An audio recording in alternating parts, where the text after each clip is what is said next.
Against the gods अर्थात देवताओं के विरुद्ध। अध्याय 1356 से 1360। नमस्कार, आप कहानी में खो जाएं उससे पहले चैनल को सब्सक्राइब करें और नोटिफिकेशन ऑन करें। धन्यवाद। अध्याय 1356। दुष्स्वप्न। उसकी चेतना वापस आने के बाद स्टार गॉड दायरे में जो कुछ भी हुआ था वह तेजी से उसके दिमाग में वापस आ गया क्योंकि चीजें अधिक से अधिक स्पष्ट हो गईं। जैस्मीन कैजी होनगर। उसके जीवन के आखिरी क्षण इस पल में ठोस हो गए और उसके बाद सब कुछ काला हो गया था। एक व्यक्ति के मरने के बाद भी उनकी चेतना बरकरार रहती है, लेकिन वास्तव में ये जगह कहाँ है और चमेली कहाँ है? क्या वह मेरी तरफ होगी इस पुनर्जन्म में? क्या मैं अब भी उन लोगों को देख पाऊंगा जो कभी मेरे दोस्त या दुश्मन थे? फिर भी उसके शरीर को जो पीड़ादायक दर्द और भारीपन महसूस हुआ वह स्पष्ट था। ये संवेदनाएं इतनी स्पष्ट थी कि ऐसा लगा मानो वह अभी भी जीवित हो। आखिरकार प्रकाश के एक बार फिर उसकी दृष्टि में प्रवेश करने के बाद उसकी वे आंखें, जो बहुत लंबे समय से बंद थीं, बहुत कठिनाई से धीरे धीरे खुली। जिस लकड़ी की छत ने उनका स्वागत किया वह छोटी और पुराने जमाने की थी, लेकिन उस पर धूल का एक कण भी नहीं लगा था। उसने अपना सिर घुमाया क्योंकि वह ये देखने के लिए संघर्ष कर रहा था कि उसके चारों ओर क्या है। यह एक बहुत छोटी लकड़ी की झोपड़ी थी जो साधारण और साफ सुथरी थी, लेकिन किसी अजीब कारण से इसने उसे अपनेपन की भावना से भर दिया जो बहुत दूर की नहीं थी। उस युवा लड़की के कदम, जो अभी कुछ समय पहले ही नहीं गई थी, इस समय एक बार फिर तेजी से पास आ गई। तुरंत ही खुले हुए लकड़ी के दरवाजे में एक लड़की की आकृति दिखाई दी। ये लड़की लगभग 20 वर्ष की लग रही थी।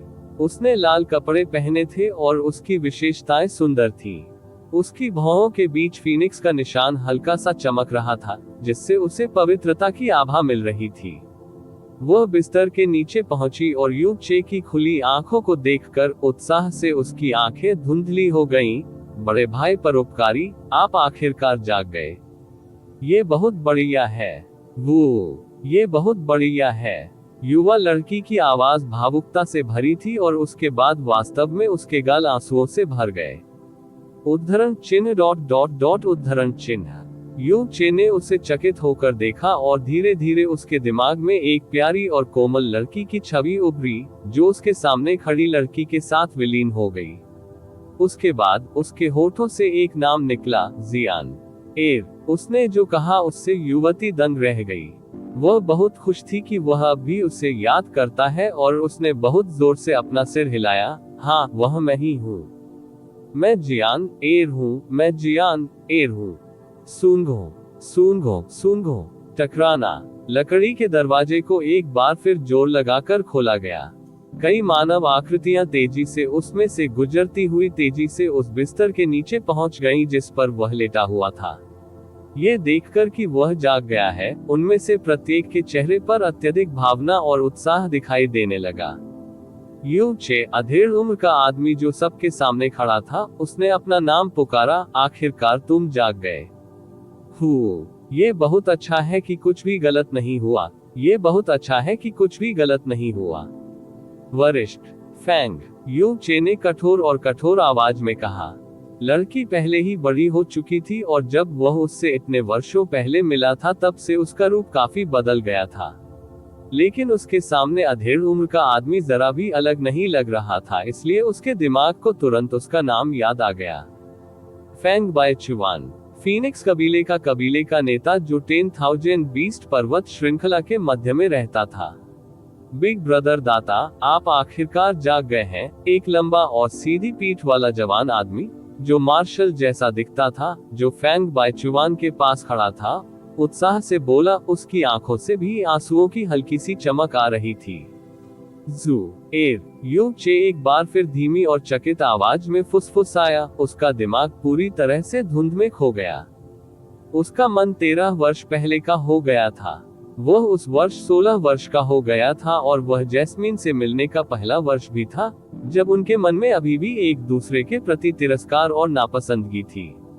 उस वर्ष के दौरान वह और कैंग यू, जिसने उस समय अपना नाम बदलकर लेन जुएरुओ रख लिया था, का जियो संप्रदाय के शाखा संप्रदाय द्वारा पीछा किया जा रहा था और वे ऊपर से 10,000 बीस्ट पर्वत श्रृंखला के बीचों बीच गिर गए।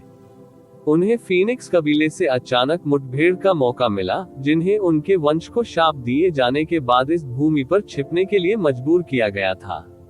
उन्होंने फैंग जुएर और फैंग जियान र को बचाया और उसके बाद उन्होंने फीनिक्स का परीक्षण पास कर लिया और फीनिक्स के वर्ल्ड के 5वें और 6ठे चरण के साथ साथ फीनिक्स रक्त विरासत प्राप्त करने के लिए आगे बढ़े। इसके बाद उन्होंने फीनिक्स डिवाइन का इस्तेमाल किया, शक्तियां जो उसने फीनिक्स कबीले को बचाने के लिए प्राप्त की थी जो संकट में पड़ गया था, और उसने उस अभिशाप को भी दूर कर दिया था जिसने उनके वंश को भी प्रभावित किया था। उस समय फैंग जुएर और फैंग जियाने केवल 8 वर्ष के थे। 5 साल पहले ईश्वर क्षेत्र के लिए रवाना होने से पहले वह फीनिक्स कबीले का दौरा करने के लिए फैंग जुएर को लाना चाहते थे, लेकिन उन्हें पता चला कि फीनिक्स कबीले को एक शक्तिशाली सुरक्षात्मक बाधा के भीतर घेर लिया गया था।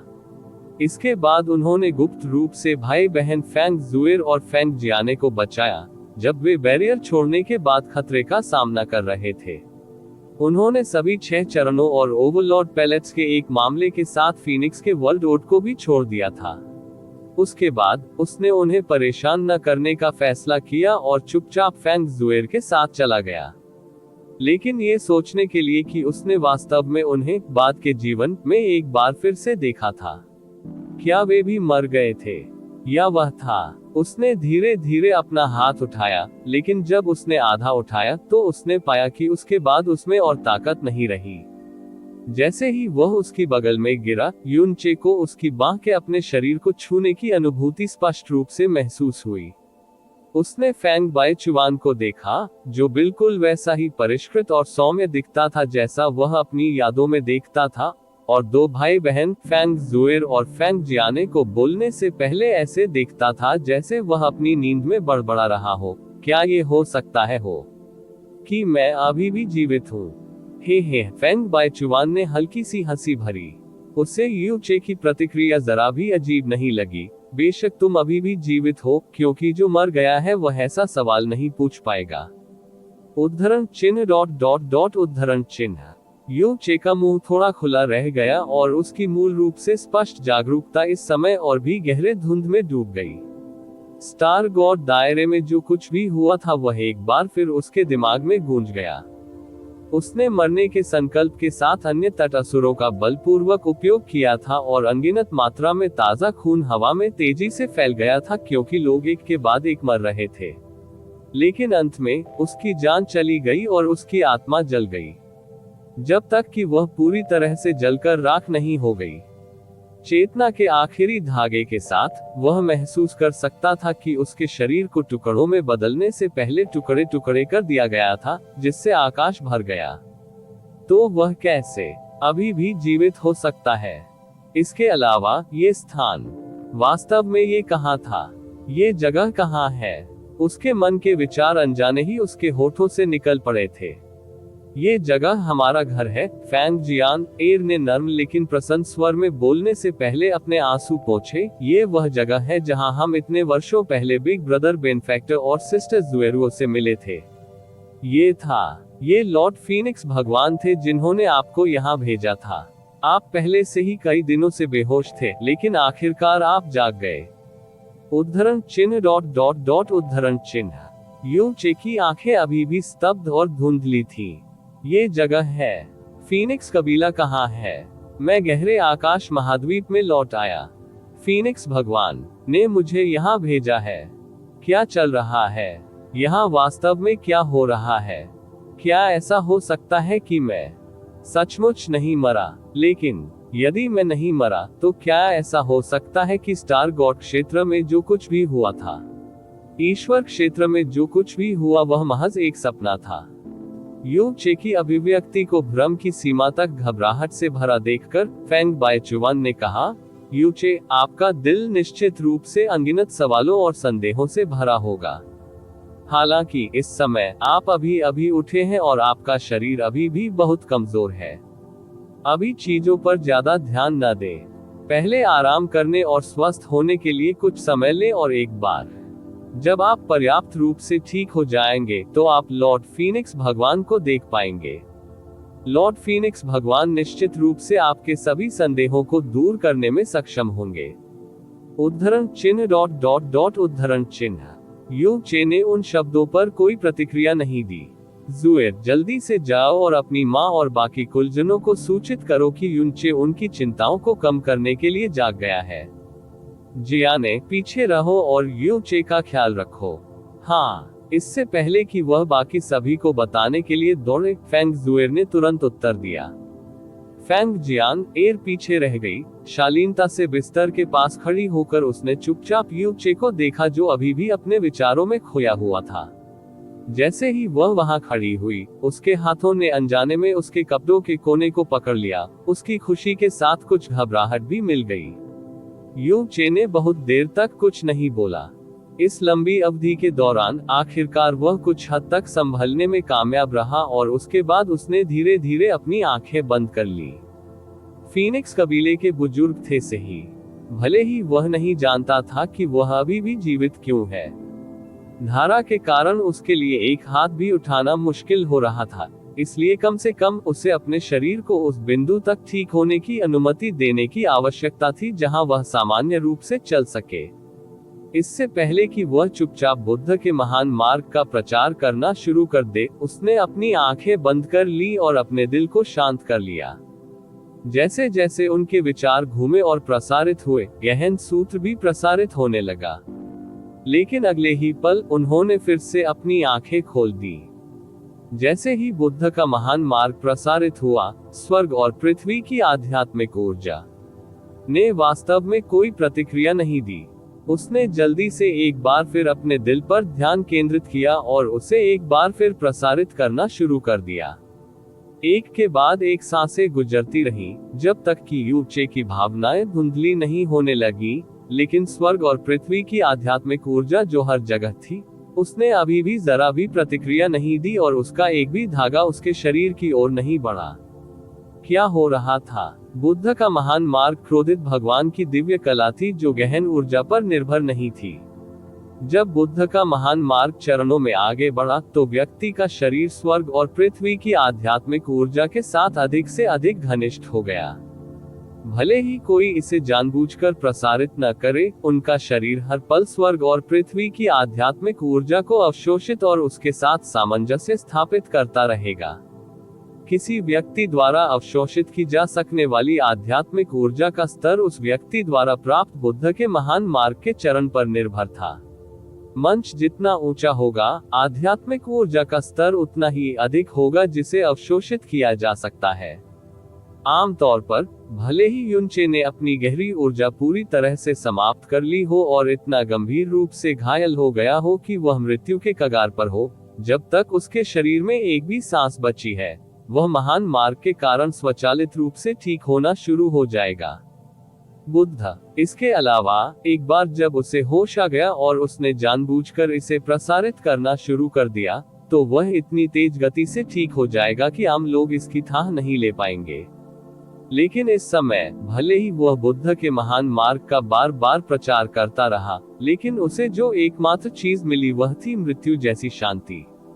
कहीं ऐसा तो नहीं कि मेरे घाव बहुत गंभीर है? वह मन ही मन धीरे से बुदबुदाया। लेकिन अतीत में, चाहे उसके घाव कितने भी गंभीर क्यों ना हो, इस तरह की बात पहले कभी नहीं हुई थी। दिव्य कला अभी भी उसके कानों में बज रही थी, लेकिन ऐसा लग रहा था जैसे उसके शरीर ने स्वर्ग और पृथ्वी की आध्यात्मिक ऊर्जा के साथ सभी संबंध और अंतरंगता पूरी तरह से खो दी है। जब यह विचार उसके मन में कौंधा, तो उसने तुरंत दृढ़ता से गला घोंट दिया था। उसने कुछ गहन ऊर्जा में हेरफेर करने की कोशिश की, लेकिन वह अपनी गहन नसों के अस्तित्व को भी महसूस नहीं कर सका। क्या मैं सचमुच बहुत बुरी तरह घायल हूँ? जैसे ही ये विचार उसके मन में तैरने लगे, उसने एक बार फिर अपनी आंखें बंद कर ली और अपने शरीर की स्थिति का निरीक्षण करने का प्रयास किया। लेकिन उसकी एकाग्रता केवल कुछ क्षणों के लिए ही जारी रही। इससे पहले कि उसकी आंखें फिर से खुल गईं, उसकी टकटकी धुंधली और अशांत हो गई। अपने स्वयं के शरीर का आंतरिक निरीक्षण करने में सक्षम होना एक गहन अभ्यासकर्ता की सबसे बुनियादी आध्यात्मिक संवेदन क्षमता थी, यहाँ तक कि कोई व्यक्ति जो अभी अभी गहन मार्ग में प्रवेश किया है और प्राथमिक गहन क्षेत्र में है, वह भी ऐसा कर सकता है। यहाँ तक कि जब वह जियोचेक था, जिसकी गहरी नसें अपंग हो गई थी, जो केवल प्राथमिक गहन क्षेत्र के पहले चरण में ही रह सकता था, तब भी वह ऐसा करने में सक्षम था। लेकिन जब उसने अभी अभी अपने शरीर का आंतरिक निरीक्षण करने की कोशिश की, तो उसे एहसास हुआ कि उसकी आध्यात्मिक इंद्रियां वास्तव में उसके शरीर में प्रवेश करने में असमर्थ थी। दरअसल ये कहना अधिक सटीक होगा कि उनके पास मूल रूप से अब आध्यात्मिक इंद्रियां नहीं थी जो गहन मार्ग से संबंधित थी। नहीं, ऐसा नहीं होना चाहिए। भले ही मैं इतना घायल हो गया हूं कि मेरे पास केवल ऊर्जा और जीवन का एक धागा बचा है, फिर भी ऐसा नहीं होना चाहिए। अवश्य ही कहीं न कहीं कोई समस्या है। क्या ऐसा हो सकता है कि मैंने अपनी गहन शक्ति पर बहुत ज्यादा दबाव डाला हो? ये सही है। कुछ पवित्र आध्यात्मिक अमृत था जो शेन शी ने उसे स्काई पॉइजन पल के अंदर दिया था। इससे मुझे तुरंत ठीक होने की अनुमति मिलनी चाहिए। आप ऑडियो बुक्स 108 देख रहे हैं। धोखेबाजों से सावधान रहें। उसने अपना बायां हाथ उठाने के लिए बहुत प्रयास किया, लेकिन उसे तुरंत पता चला कि उसके अपने विचार वास्तव में स्काई पॉइजन पल में प्रवेश करने में असमर्थ थे। वास्तव में वह स्काई पॉइजन पल के अस्तित्व को महसूस करने में पूरी तरह से असमर्थ था। उद्धरण चिन्ह उद्धरण चिन्ह। यूं चे की आंखें कांप गईं और उसका दिल पूरी तरह से अस्त व्यस्त हो गया। उसके बाद वह घबराकर चिल्लाने लगा, होंग एड, होंग र आह। उसके अचानक चिल्लाने से फैंग जियान र बहुत डर गई और वह तेजी से आगे बढ़ी। बड़े भाई दाता, आप क्या कह रहे हैं? ऐसा लग रहा था मानो यूनचे को उसकी आवाज पसंद नहीं आई हो। उसका शरीर संघर्ष कर रहा था, लेकिन वह मूलतः सीधे बैठ भी नहीं पाता था। उसकी आवाज और अधिक घबराई हुई और व्याकुल होती जा रही थी। हे लिंग, हागा, हे लिंग। उसने उन नामों को कितना भी पुकारा, उसे एक भी उत्तर नहीं मिला। बड़े भाई परोपकारी, आपको क्या हुआ है? मुझे मत डराओ। यू चे की बेहद विचित्र प्रतिक्रिया ने फैंग जियाने को घबरा दिया और परेशान कर दिया। वह नहीं जानती थी कि क्या करना है, लेकिन यह अच्छा था कि यूनचे अचानक इस सटीक क्षण में शांत हो गया। वह अब चिल्लाता या संघर्ष नहीं करता था। इसके बजाय वह चकित होकर छत की ओर देखता रहा और बहुत देर तक बिल्कुल स्थिर हो गया।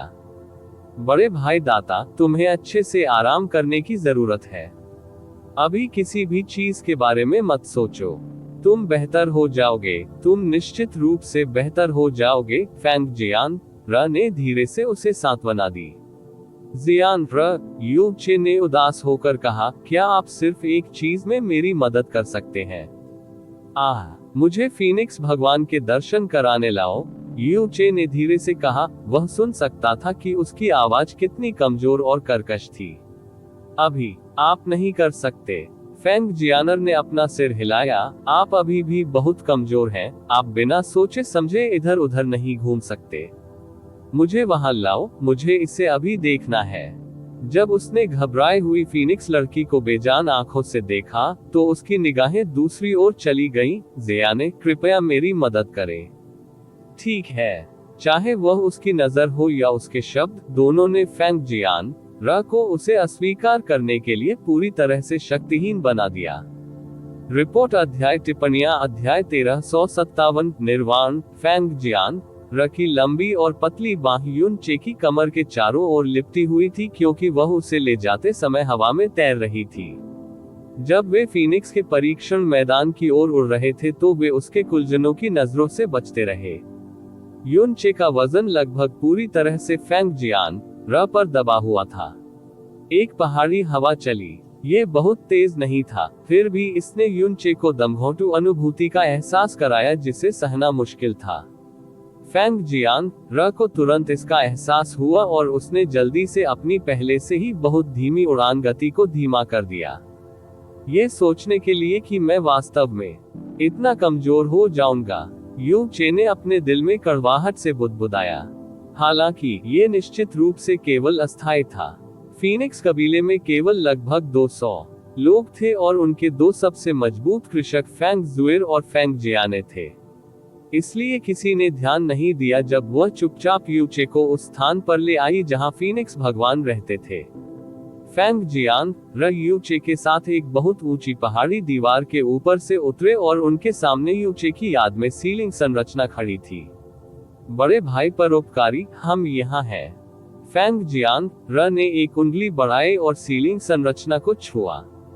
लाल रंग की लौ का एक छोटा सा बिंदु चमका और सीलन का गठन तुरंत गायब हो गया। तभी उनके सामने एक लाल काली जगह दिखाई दी जो अंतहीन लग रही थी। फेंग जियांग ने यूनचे का समर्थन किया क्योंकि वह उसे आगे लेकर आई थी। एक बार जब उन्होंने अंदर एक कदम बढ़ाया तो उनके आसपास की दुनिया तुरंत बदल गई और सारी रोशनी गायब हो गई, क्योंकि उनकी दुनिया अंधेरे में डूब गई। फेंग जियांग ने घुटने टेक दिए और पवित्र और भक्तिपूर्ण स्वर में बोले, फीनिक्स के वंशज फेंग जियांग भगवान फीनिक्स भगवान से मिलने की प्रार्थना करते हैं। जैसे ही उसकी आवाज गिरी, दो लंबी और संकरी लाल रंग की रोशनियां अचानक इस काली दुनिया में दिखाई दी। उसके बाद वे दो लंबी और संकीर्ण लाल रंग की रोशनियां धीरे धीरे खुलने लगी, जिससे फीनिक्स आंखों की एक जोड़ी बन गई जो इस दुनिया में स्थापित लग रही थी। इतने वर्षों पहले जब यूनचे इस स्थान पर आया था तो उसने जो फीनिक्स आंखें देखी थी वे चमकदार और पवित्र सुनहरे रंग की थी। लेकिन इस समय वे आंखें लाल थी और उनमें स्पष्ट धुंधलापन दिखाई देने लगा था। यूचे, हमें आखिरी बार मिले हुए काफी समय हो गया है। फीनिक्स स्पिरिट से जो आवाज आई थी वह भी उतनी ही डरावनी और प्रभावशाली थी जितनी पहले थी, फिर भी यूचे की यादों की आवाज से बिल्कुल अलग थी। ये स्पष्ट रूप से कमजोर और बूढ़ी हो गई थी। लेकिन यूचे को इस बात की चिंता नहीं थी। उसने सीधे उन लाल रंग की फीनिक्स आंखों को देखा। आहा, बहुत लंबा समय हो गया है। जियाने, पहले इस जगह से हट जाओ। हाँ, फेंग जियानर उत्तर दिया। उसने गर्म गहन ऊर्जा का एक धागा जारी किया और इसे बहती ऊर्जा के एक समूह में केंद्रित कर दिया जो बहुत लंबे समय तक नष्ट नहीं हुआ। जाने से पहले उसने इसे धीरे से यूनचे के शरीर के चारों ओर लपेट दिया। चिंता ने उसके दिमाग को परेशान कर दिया। यूचे, फेंग जियांग के चले जाने के बाद जिस लहजे में फीनिक्स स्पिरिट ने बात की थी वह भी स्पष्ट रूप से बदल गया था। फ्लेम गॉड रियलम के गॉड बरीइंग इन्फर्नो जेल में फीनिक्स स्पिरिट के नष्ट होने से पहले उसने अपनी सभी आत्मा की यादें इस महान व्यक्ति को भेज दी थी। अंदर आपसे जुड़ी बहुत सी खबरें थी। मुझे पता चला कि आपने फीनिक्स की विरासत प्राप्त कर ली है, जो आपको पहले प्राप्त विरासत से भी अधिक उन्नत थी, और आपने फीनिक्स के संपूर्ण वर्ल्ड ओट की खेती की थी। यह महान व्यक्ति उस समाचार से बेहद संतुष्ट था। लेकिन किसने सोचा होगा कि बमुश्किल 1 साल से अधिक समय के बाद आपका भाग्य वास्तव में इतने दुखद तरीके से बदल जाएगा, फीनिक्स स्पिरिट ने आह भरते हुए कहा। शायद ये स्वर्ग की ईर्ष्या है। फीनिक्स द्वारा छोड़े गए आत्मा के टुकड़ों के रूप में दिव्य आत्माएं अपनी यादें एक दूसरे तक पहुंचा सकती थीं। ये कुछ ऐसा था जिसके बारे में यूनचे को लंबे समय से पता था, इसलिए उसे ये सुनकर थोड़ा भी आश्चर्य नहीं हुआ। उसने पूछने से पहले अपनी असहनीय रूप से कमजोर आभा को नियंत्रित किया। फीनिक्स स्पिरिट, फीनिक्स कबीले के बुजुर्ग और बाकी लोगों ने मुझे बताया कि यह आप ही थे जिन्होंने मुझे इस जगह पर भेजा था। क्या हुआ? क्यों? क्या मैं मर नहीं गया? और मैं भी इस जगह पर दिखाई दिया। मैं स्पष्ट रूप से था। उसकी अपनी यादों में ही उसका शरीर मर चुका था और उसकी आत्मा नष्ट हो चुकी थी। वह ठीक था और सचमुच मर चुका था। नहीं, फीनिक्स स्पिरिट ने सौम्य स्वर में उत्तर दिया, आपकी यादें और जो कुछ हुआ था उसकी अनुभूति सही है, आप पहले ही मर चुके थे। भले ही यह महान व्यक्ति इस बात से अनजान है कि आपकी मृत्यु कैसे हुई। उद्धरण चिन्ह ... प्रश्नवाचक चिन्ह उद्धरण चिन्ह। यूनचे उन शब्दों से स्तब्ध रह गया। वर्तमान आप ही वह आप हैं जो मृत्यु से पुनर्जीवित हो गए हैं। पुनर्जीवित, मृत्यु से। फीनिक्स स्पिरिट द्वारा कहे गए शब्दों ने यूचे को और भी अधिक भ्रमित कर दिया। बिना किसी संदेह के अगर किसी ने ये शब्द सुने होते तो वे भी अवाक रह जाते। एक मरा तो एक मरा। मृत्यु से पुनरुत्थान की तथाकथित धारणा हमेशा कुछ ऐसी रही है जो केवल सपनों और कल्पनाओं में ही रही है। यह एक दैवीय चमत्कार था जिसे महसूस करना असंभव था। भले ही वे देवता और शैतान थे जो देवताओं के युग के दौरान नष्ट हो गए थे, उनमें से किसी में भी पुनर्जीवित होने की क्षमता नहीं थी। तो यदि वे ऐसा करने में सक्षम नहीं होते, तो वर्तमान युग के नश्वर प्राणी ऐसी उपलब्धि कैसे हासिल कर पाते? लेकिन अगर वास्तव में इस दुनिया में मृत्यु से पुनरुत्थान जैसा कुछ था, तो शायद ये केवल युनचे के साथ ही हुआ था। क्या ऐसा हो सकता है? संसार का दर्पण फिर से। वह चकित स्वर में बुदबुदाया। जब वह अभी भी फ्लोटिंग क्लाउड के जियो परिवार में था, तो जिस दिन वह जिया क्विंग्यू से शादी करने वाला था, उस दिन उसे जियो यूलोग ने जहर देकर मार डाला था, लेकिन मिरर ऑफ संसार के कारण उसका पुनर्जन्म एज्योर क्लाउड महाद्वीप में हुआ था। उसके बाद उसने एज्योर क्लाउड महाद्वीप में क्लाउड एंड क्लिफ से कूदकर आत्महत्या कर ली थी, लेकिन एक बार फिर वह संसार के दर्पण की शक्ति से इस वर्तमान जीवन में वापस आ गया था। नहीं, फीनिक्स स्पिरिट ने उसकी धारणा को बंद कर दिया। भले ही यह महान व्यक्ति नहीं जानता कि संसार का दर्पण आप पर पुनर्जन्म की अपनी शक्ति को क्यों सक्रिय करेगा। हर बार जब संसार की शक्तियों का दर्पण सक्रिय होता है, तो यह अगले के लिए हाइबरनेट हो जाएगा 20 साल। उद्धरण चिन्ह उद्धरण चिन्ह। संसार का दर्पण हर बार अपनी शक्ति सक्रिय होने पर 20 वर्षों के लिए शीतनिद्रा में चला जाता था। जैस्मिन ने पहले भी उनसे साफ तौर पर ऐसी बात कही थी। फीनिक्स स्पिरिट ने पहले यूचे की यादों को पढ़ा था, इसलिए उसे स्वाभाविक रूप से उसके कब्जे में संसार के दर्पण के अस्तित्व के बारे में पता था। हालांकि आखिरी बार जब उसने आपको पुनर्जन्म के चक्र से गुजरने की अनुमति दी थी, तब से केवल 13 साल हुए हैं।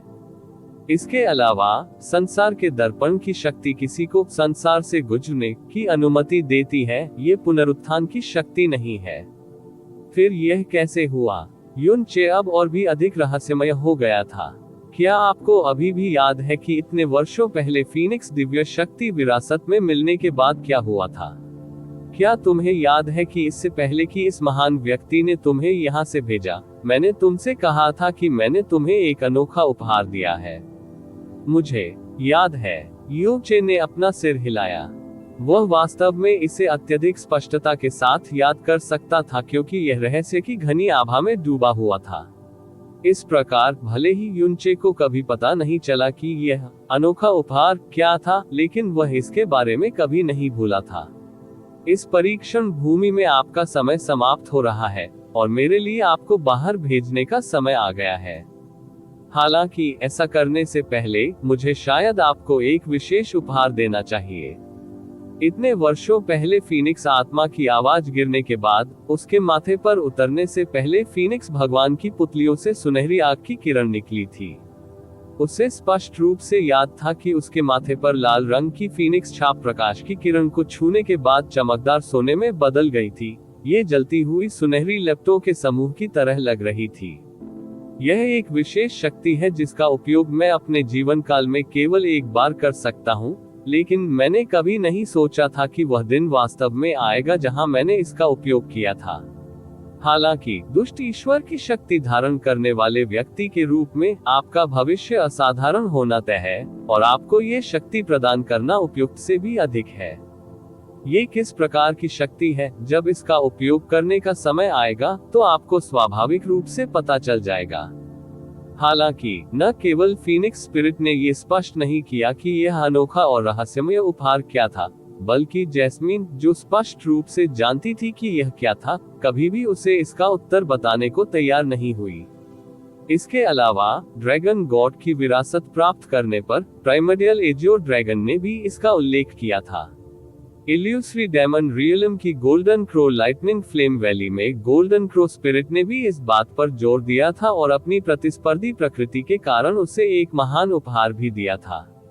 Phoenix spirit, jasmine, प्रिमोर्डियल एजियोर dragon, golden crow spirit, वे सभी जानते थे कि यह वर्तमान क्या था, लेकिन अतुलनीय एकता के कार्य में उनमें से कोई भी उसे बताने को तैयार नहीं था। इसके बजाय सभी ने एक ही पंक्ति में कुछ कहा, यदि आपको कभी इसका उपयोग करने का अवसर मिले तो आप स्वाभाविक रूप से पता लगा लेंगे कि यह क्या है। हालांकि जैस्मीन ने एक बार कुछ ऐसा कहा था जिसका बहुत गहरा निहितार्थ था, बेहतर होगा कि आप प्रार्थना करें कि आपको कभी भी इसका उपयोग न करना पड़े। फोनिक्स निर्वाणा।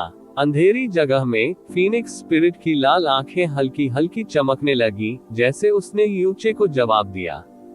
उन दो शब्दों के कारण यूचे की आंखें तेजी से ऊपर की ओर झपकी और उसके मुंह से ये शब्द निकले, फीनिक्स निर्वाण। ये दो शब्द थे जिनसे यूचे पूरी तरह से परिचित था, या शायद ये कहना बेहतर होगा कि ये दो शब्द थे जिनसे स्वर्ग के नीचे हर कोई परिचित होगा।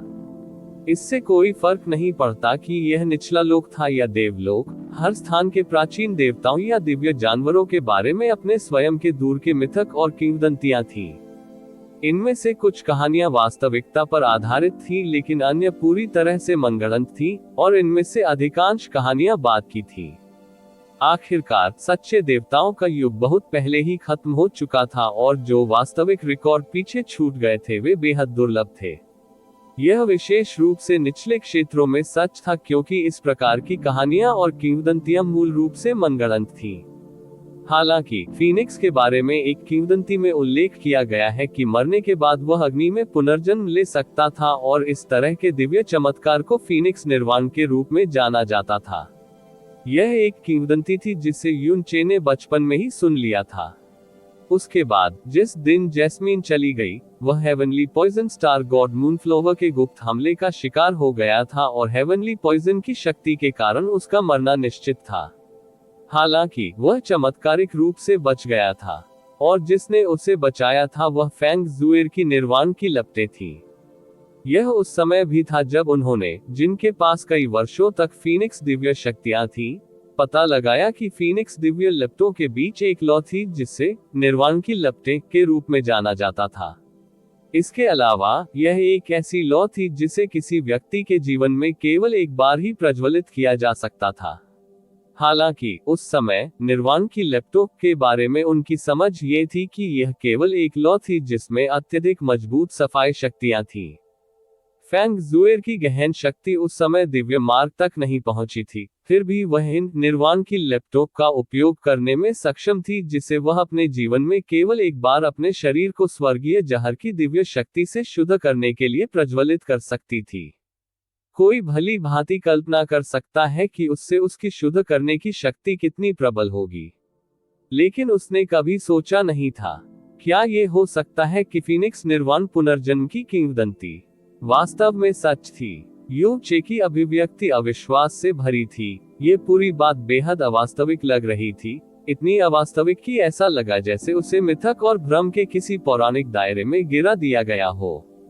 लेकिन वह अभी भी जीवित था।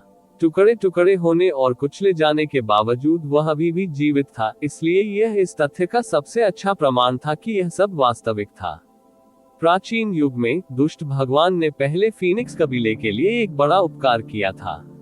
इसके अलावा आपके शरीर को इस ब्रह्मांड में एकमात्र दुष्ट ईश्वर की विरासत में मिली थी। उस समय आप अभी भी बहुत कमजोर थे, इसलिए इस महान व्यक्ति को डर था कि आप मर जाएंगे। इस प्रकार दुष्ट भगवान की शक्ति की विरासत हमेशा के लिए खत्म हो जाएगी।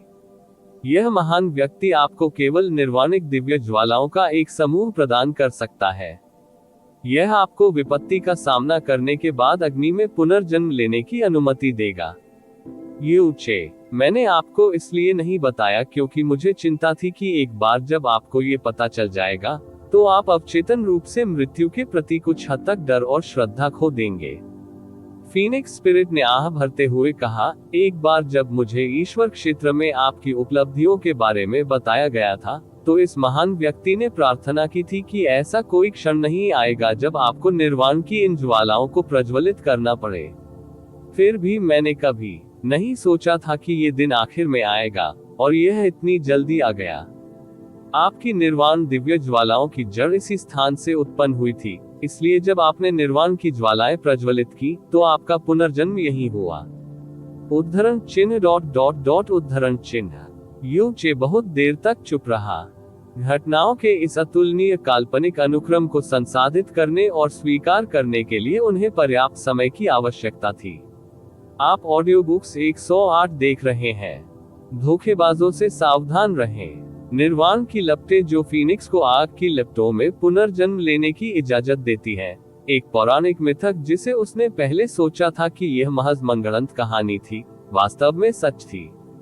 13 साल पहले जब 16 वर्षीय उसे इस स्थान पर फीनिक्स दिव्य शक्ति प्राप्त हुई थी, तो उसने वास्तव में फीनिक्स आत्मा से निर्वाण की सबसे कीमती लपटें भी प्राप्त की थी, क्योंकि उसने दुष्ट भगवान की शक्तियों को धारण किया था। इसका मतलब ये भी था कि उस समय से उसके पास पहले से ही दूसरा जीवन था। जब स्टार गॉड दायरे में उसके शरीर को टुकड़े टुकड़े कर दिया गया था, तो उस समय वास्तव में उसकी मृत्यु हो गई थी। लेकिन जैसे ही उनकी मृत्यु हुई, इसने उनके शरीर में निर्वाण की ज्वाला प्रज्वलित कर दी, एक ऐसी शक्ति जिसके बारे में उन्हें नहीं पता था कि उनके शरीर में अस्तित्व है, और उसके बाद उनका इस स्थान पर पुनर्जन्म हुआ। इसके अलावा जिसने उसे मुनफ्लोवा के स्वर्गीय जहर की दिव्य शक्ति से बचाया था, वह न केवल फेंग जुएर की निर्वाण की लपटें थी, बल्कि यह उसका दूसरा जीवन भी था। ये बस इतना ही है। फीनिक्स स्पिरिट की आवाज इस समय डूब गई।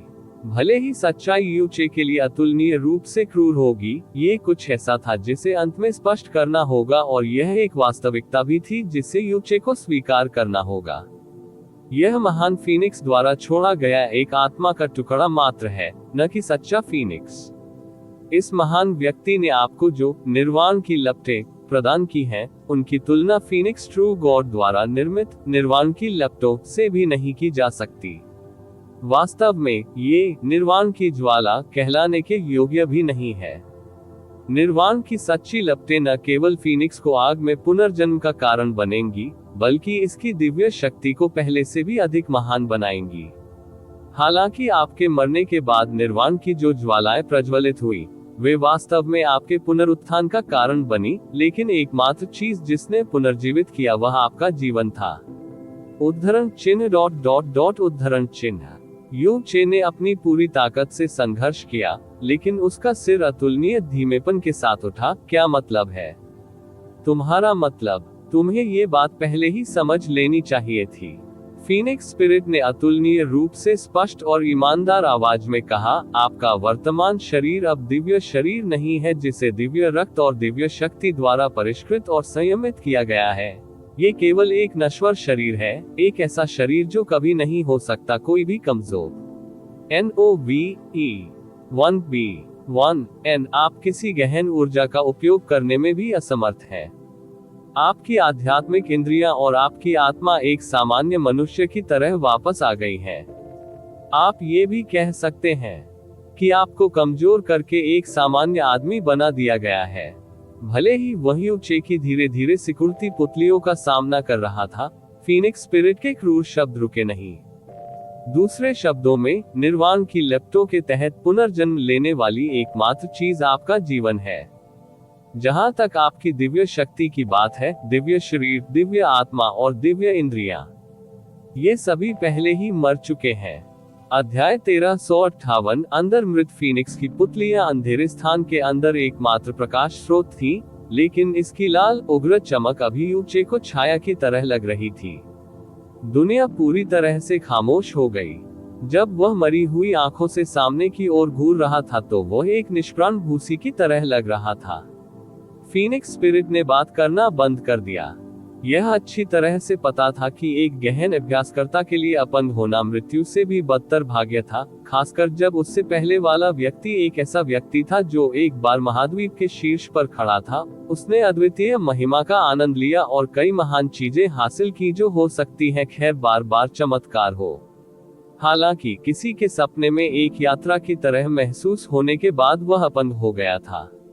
बिना किसी चेतावनी के इस तरह के दुष्स्वप्न को स्वीकार करना असंभव था। यहाँ तक कि ईश्वर क्षेत्र के एक गहन अभ्यासी, एक दिव्य संप्रभु या यहाँ तक कि एक दिव्य गुरु ने भी अपनी इच्छा शक्ति को लड़खड़ाते हुए देखा होगा। विशेष रूप से ये देखते हुए कि यह एक दुष्स्वप्न था जिससे वह कभी नहीं जागेगा। क्या इससे उबरने का कोई रास्ता है? उसकी आवाज अविश्वसनीय रूप से कमजोर और धीमी थी। आसान पुनरुत्थान जैसी कोई चीज नहीं है, फीनिक्स स्पिरिट ने उसे उत्तर दिया। फिलहाल आप सिर्फ एक नश्वर प्राणी हैं, एक कमजोर नश्वर व्यक्ति जिसे ठीक होने के लिए समय चाहिए। आपके पास पहले जो कुछ भी था वह अब अतीत में है। उद्धरण चिन्ह डॉट डॉट डॉट। क्या मैं ठीक होने के बाद अपनी खेती फिर से शुरू कर सकता हूँ? यू चे ने फिर पूछा। तुम नहीं कर सकते।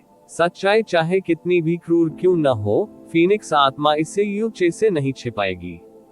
दुष्ट भगवान की गहरी नसें अभी भी आपके अंदर हैं, लेकिन वे इस दुनिया से चले गए हैं।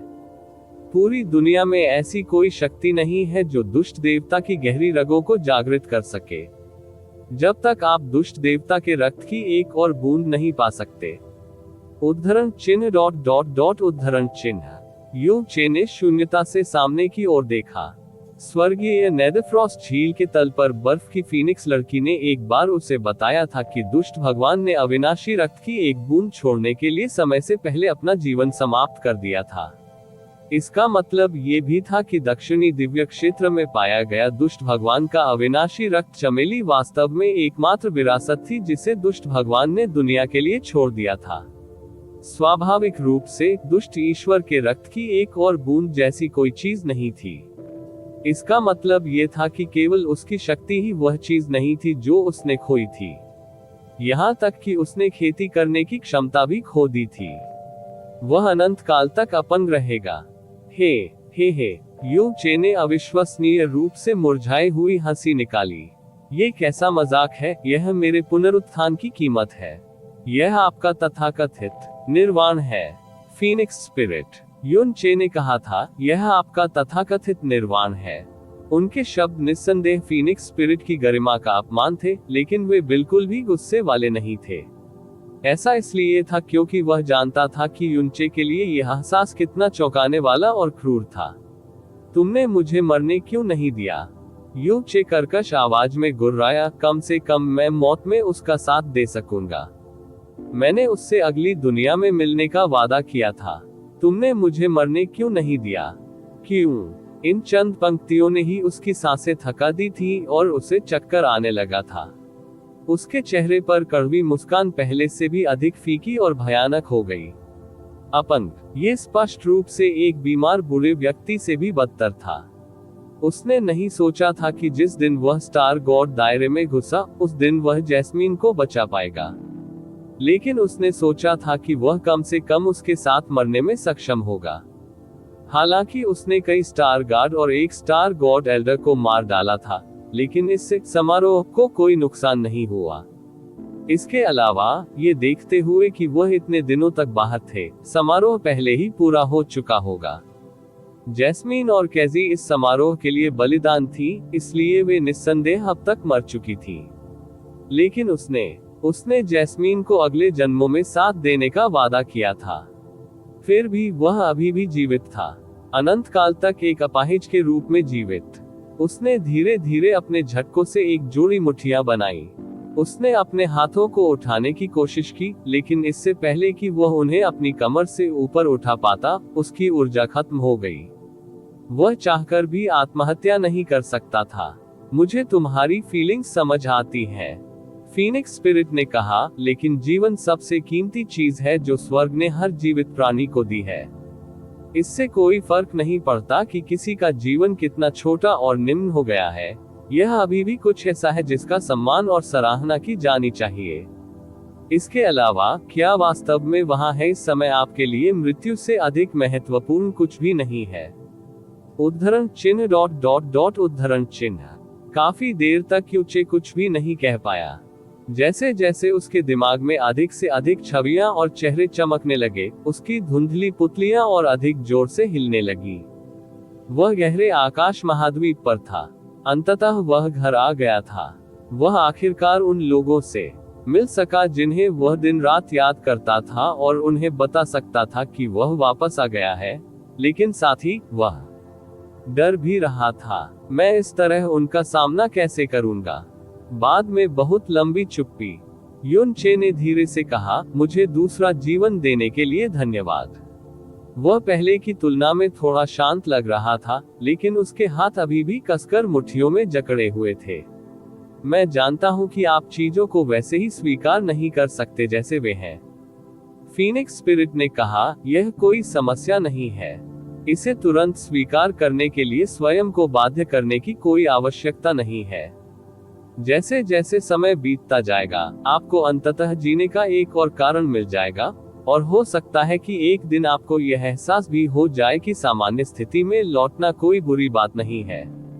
फिलहाल युन चे को सांत्वना देने का यही एकमात्र तरीका था।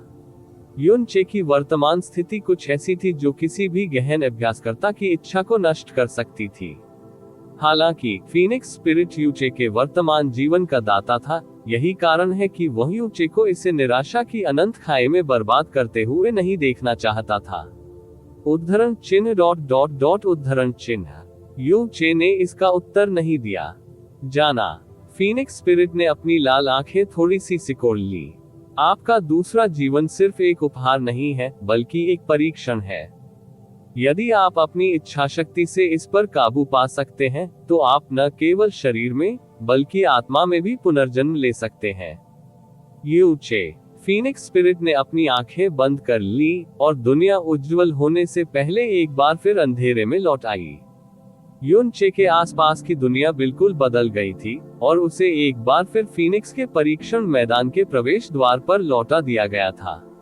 युन चे के पीछे की बाधा फिर से बंद हो गई, और उसके सामने उसने फेंग जियानर, फेंग जुएर, फेंग बायचुआन और कई अन्य फीनिक्स कबीले के लोगों को देखा। हर किसी के चेहरे पर गहरी चिंता और बेचैनी झलक रही थी। जब उन्होंने यू चे को देखा तो उनके भाव तुरंत देखभाल में बदल गए। फेंग जुएर और फेंग जियाने पहले व्यक्ति थे जो उनके पास पहुंचे और दोनों तरफ से उनका समर्थन किया। यू चे के अंधेरे दिल के भीतर से एक गर्म भावना उठी। वह देख सकता था कि उनकी देखभाल उनके दिल की गहराइयों से हुई थी, और उन्होंने उसे नीची दृष्टि से नहीं देखा था, या केवल इसलिए दिखावा नहीं किया था क्योंकि वह अपंग हो गया था। उसने अपने होठों पर एक हल्की सी मुस्कान ला दी और कहा, सीनियर फेंग, मैं वही हूँ जिसने जियाने से मुझे यहाँ लाने के लिए कहा था। कृपया इसके लिए उसे दोष न दें। फेंग बायचुआन ने मुस्कुराते हुए अपना सिर हिलाया। आपको पहले स्वस्थ होने पर ध्यान देना चाहिए, बाकी सब कुछ इंतजार कर सकता है। बड़े भाई परोपकारी, आइए पहले आपको वापस ले चलते हैं। फेंग जुएर ने कहा, माँ ने अभी अभी बांस के सूप का एक बर्तन पकाना समाप्त किया है। मुझे यकीन है कि आपको ये पसंद आएगा। दोनों ने युन चे को उठाया और अविश्वसनीय देखभाल के साथ उसे अपने गंतव्य की ओर ले गए। युन चे ने फिर से आगे की ओर देखना शुरू कर दिया। कुछ खास नहीं। ये फीनिक्स का पैतृक मैदान था, और यह 10,000 बीस्ट पर्वत श्रृंखला के केंद्र में स्थित था। उसके सिर के ऊपर लाल आकाश को छोड़कर सब कुछ व्यावहारिक रूप से वैसा ही था जैसा उसे याद था। यह शायद एक बाधा थी जिसे फीनिक्स स्पिरिट ने फीनिक्स कबीले की रक्षा के लिए स्थापित किया था। 5 साल पहले जब वह और फेंग जुएर आए थे तब बाधा पहले से ही मौजूद थी। शायद यह उससे पहले भी मौजूद थी। सीनियर फेंग, युन चे अचानक बोला, आप सभी जानते थे कि मैं शुरू से ही अपंग था, है ना? जो हथेलियां उसे सहारा दे रही थी वे एक साथ थोड़ी सी कड़ी हो गईं। फेंग बायचुआन के कदम थोड़े धीमे हुए, इससे पहले कि वह मुड़कर यू चे की ओर स्नेहपूर्वक देखने लगे। भगवान फीनिक्स, भगवान ने हमें इसकी सूचना तब दी जब उन्होंने तुम्हें 10 दिन पहले हमारे पास भेजा था। यू चे, मेरी गहन साधना काफी औसत दर्जे की है, फेंग बायचुआन ने कुछ देर रुकने के बाद जारी रखा, लेकिन मैं भी समझता हूं कि यह कुछ ऐसा है जिसे आप स्वीकार नहीं कर पाएंगे। हालांकि चाहे आपके साथ अभी या भविष्य में कुछ भी हो, आप हमेशा हमारे सबसे बड़े हितैषी रहेंगे। ये कभी नहीं बदलेगा। हिम्मत मत हारो, बड़े भाई परोपकारी। फेंग जुएर ने अपने चेहरे पर मुस्कुराहट ला दी। ये सब सिर्फ एक अस्थायी चीज है।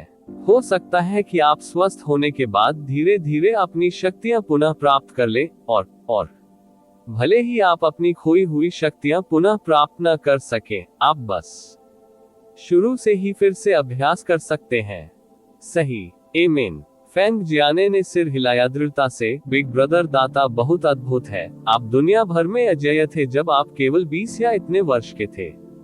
यदि तुम चाहो तो तुम निश्चित ही पहले जैसे महान बन जाओगे। नहीं, तुम पहले से भी महान बन जाओगे। फेंग बायचुआन ने दूर देखा और अंदर से आह भरी। यू चे ने कड़वाहट से मुस्कुराते हुए कहा, धन्यवाद। जब उनका पहली बार उनसे सामना हुआ था तब भाई और बहन केवल 8 वर्ष के थे। उस समय उन्होंने उसे इतनी श्रद्धा से देखा था कि उनकी आंखें चमकते सितारों की तरह लग रही थी। हालांकि तब से वे दोनों बड़े हो गए थे, फिर भी वे उसे प्रशंसा और श्रद्धा से देख रहे थे। हालांकि उन्हें नहीं पता था कि जिस आदमी की वे 8 साल की उम्र से प्रशंसा कर रहे थे और उसका पीछा कर रहे थे, वह पूरी तरह से अपंग हो गया था और वह अनंत काल तक कभी ठीक नहीं हो पाएगा। वास्तव में उनकी वर्तमान स्थिति उस समय से भी बदतर थी जब 16 वर्ष की आयु से पहले ही उनकी गहरी नसें निष्क्रिय हो गई थी। उस समय वह कम से कम प्राथमिक गहन क्षेत्र के पहले स्तर पर था और गहन प्रकाश की एक चिंगारी उत्पन्न करने में सक्षम था। कुछ समय बाद एक नीचा मरता हुआ पेड़ उसकी अंधेरी दृष्टि में प्रवेश कर गया। उसकी शाखाएं मुरझा गई थी, उसका टेढ़ा तना ऐसा लग रहा था जैसे वह किसी भी क्षण ढह जाएगा, और उसकी कुछ बची हुई सूखी पत्तियां मौत से कराह उठी क्योंकि उनके अंतिम क्षणों में हवा ने उन्हें छू लिया था। यह एक बुरे आदमी की तरह लग रहा था जो अपने जीवन काल के अंत के करीब था। मैं एक पल के लिए वहां बैठना चाहूंगा, युन चे ने पुराने पेड़ की ओर इशारा किया और फुसफुसाया। फैंग जियांग र और फैंग जू एर ने अपना मुंह थोड़ा खोला और फैंग बाइचुवान को अपनी आंखों में याचना भरी दृष्टि से देखा। एक क्षण के बाद उसने परस्पर विरोधी आंखों से सिर हिलाया। भाई और बहन यूचे को पेड़ के पास ले गए और उसे पेड़ के तने के सामने झुकने दिया, जिससे हवा का सामना करना पड़ा और एक अच्छा लंबा दृश्य दिखाई दिया। युन चे शांत होना चाहता था और खुद को अपनी वर्तमान वास्तविकता को स्वीकार करने के लिए मजबूर करना चाहता था, लेकिन उसकी इच्छा शक्ति और उसका दिमाग अथाह खाई में डूब गया था और बचने का कोई रास्ता नहीं दिख रहा था। मैं अपने लिए कुछ शांति चाहता हूँ। युन चे ने सामने की ओर देखा और उसकी ओर बहने वाली पहाड़ी हवा से भी धीमी गति से फुसफुसाया। आप ऑडियो बुक्स 108 देख रहे हैं। धोखेबाजों से सावधान रहें। फैंग बाइचुवान ने थोड़ा सिर हिलाया और उनके अनुरोध को स्वीकार कर लिया। मासूम फैंग जियानर और फैंग जुएर के विपरीत, वह युन चे द्वारा अनुभव की जा रही निराशा के बारे में कहीं अधिक जानता था। लेकिन तुम यहाँ बहुत देर तक बाहर नहीं रह सकते, ठीक है? तुम्हें ठंड लग जाएगी। बिग ब्रदर और मैं बाद में आएंगे और तुम्हें वापस ले जाएंगे। अंततः उसे छोड़ने से पहले फैंग जियानर ने चिंता में उसे याद दिलाया। जाते समय भी वह उसकी ओर देखती रही। हुश! आखिरकार हवा थोड़ी तेज हो गई, इतनी तेज कि युन चे के उलझे बालों को हवा में उड़ा ले गई। हालांकि उसकी आंखें अभी भी खाली और भावहीन थीं, और उसके दिल की उदासी जरा भी कम नहीं हुई थी। उसकी आंखें सामान्य हो गई थीं। उसकी दृष्टि से थोड़ा परे चट्टान के टुकड़े उसके लिए धुंधले थे। एक पक्षी ठीक उसके कानों के पास चहचहा रहा था, लेकिन उसे पता ही नहीं चला कि वह कब उसके बगल में बैठ गया। एक सूखा पत्ता उसके कंधे पर गिरा, लेकिन वह उसके गिरने के प्रक्षेप पथ को महसूस नहीं कर सका। उनका जीवन हमेशा, अभी और हमेशा ऐसा ही रहेगा। रिपोर्ट अध्याय 1359। जब वह 16 वर्ष का था तो जैस्मीन ने उसकी गहरी नसों को फिर से बनाया और उसे नया जीवन दिया। जब वह 17 वर्ष के थे तब उन्होंने कैंगयू के लिए ब्लू विंड इंपीरियल परिवार के प्रतिनिधि के रूप में ब्लू विंड रैंकिंग टूर्नामेंट में भाग लिया था, जिसमें प्रथम स्थान जीता और ब्लू विंड इंपीरियल परिवार और पूरे देश के लिए इतिहास रचा। जब वह 19 वर्ष का था तो उसने अकेले ही ब्लू विंड साम्राज्य के 4 महान संप्रदायों में से एक, बर्निंग हेवन कबीले को नष्ट कर दिया था। उसी वर्ष उन्होंने डिवाइन फीनिक्स साम्राज्य की यात्रा की और ब्लू विंड एम्पायर के प्रतिनिधि के रूप में profound sky 7 nation ranking tournament में भाग लिया। एक बार फिर सभी 6 विरोधी देशों के प्रत्येक प्रतिभा को अकेले ही हराया और पूरे प्रोफाउंड को चौंका दिया। आकाश महाद्वीप। जब वह 21 वर्ष का था तब वह गहरे जहाज दुर्घटना से बच गया था और इल्यूसरी डेमन दायरे में पहुंच गया था। दानव महारानी के भव्य समारोह के दौरान उन्होंने लगातार 6 लड़ाइयां लड़ी, 7 कुलों की कठोर आलोचना की, भ्रामक दानव क्षेत्र को फिर से एकजुट किया और ड्यूक हुआई की योजना को धूल में मिला दिया। उन्होंने यून परिवार और दानव सम्राट वंश दोनों को विनाश के कगार से बचाया था। विनाश। जब वह 22 साल का था तो वह प्रोफाउंड स्काई कॉन्टिनेंट में लौट आया था, बलपूर्वक दिव्य फीनिक्स संप्रदाय में टूट गया था और ब्लू विंड नेशन को विनाश के कगार से बचाते हुए उन्हें आग बंद करने और माफी मांगने के लिए मजबूर किया था। जब वह 24 वर्ष का था, जुआनयुवान वेंटियन ने दिव्य मार्ग प्राप्त कर लिया था, लेकिन अंततः उसने उसे हरा दिया और प्रोफाउंड स्काई कॉन्टिनेंट और इल्यूसरी डेमन दायरे को आपदा से बचाया। इसके बाद उन्हें महाद्वीप के सबसे अग्रणी व्यक्ति के रूप में जाना जाने लगा। जब वह 25 वर्ष का था तो वह म्यू बिंगयुन के साथ स्नो सॉन्ग दायरे में गया था और हेवनली नेदरफ्रॉस्ट झील पर डिवाइन आइस फीनिक्स संप्रदाय में हर प्रतिभा को हराया था, जिसके परिणामस्वरूप वह म्यू जुआनिन का प्रत्यक्ष शिष्य बन गया था।